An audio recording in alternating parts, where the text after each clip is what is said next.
Je veux que tu m'accordes simplement 3 à 4 minutes pour te parler d'un message qui t'aidera dans cette vie. Partie d'un bâtiment ou d'un ouvrage de travaux publics qui assure la transmission dans le sol des charges. Ça peut être la charge propre du bâtiment ou des forces sismiques ou climatiques et même des charges d'exploitation de ce bâtiment. Mon frère, ma soeur, je viens de te donner la définition de la fondation. Mais avant que je ne continue, permets-moi d'abord de te saluer. N'importe où tu te trouves actuellement, reçois mes salutations.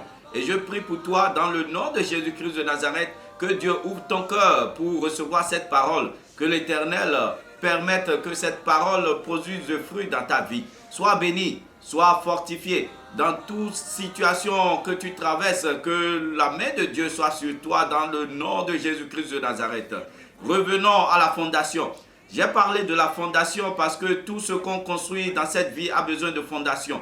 Les bâtiments que vous voyez, quand c'est joli et c'est debout, même à distance tu peux voir, même à distance tu peux identifier, c'est grâce à la fondation. Vous savez avec moi que même les hangars, même les bâtiments qui n'ont pas de grande valeur ont besoin d'une fondation. Oui, la fondation est là pour que ça ne tombe pas. La fondation est là pour que les dégâts naturels ne puissent pas l'abattre facilement, pour que la maison ne tombe pas. Je veux te parler de la fondation de Christ.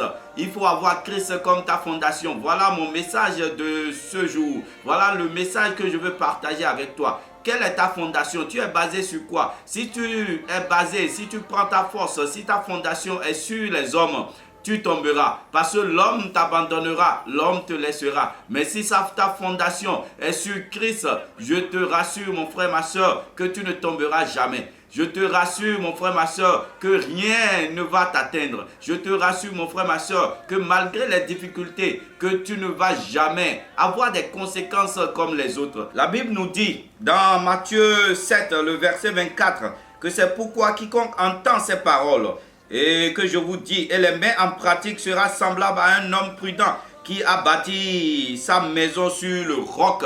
Et plus loin dans le verset 25, la pluie est tombée, les torrents sont venus, les vents ont soufflé et se sont jetés contre cette maison.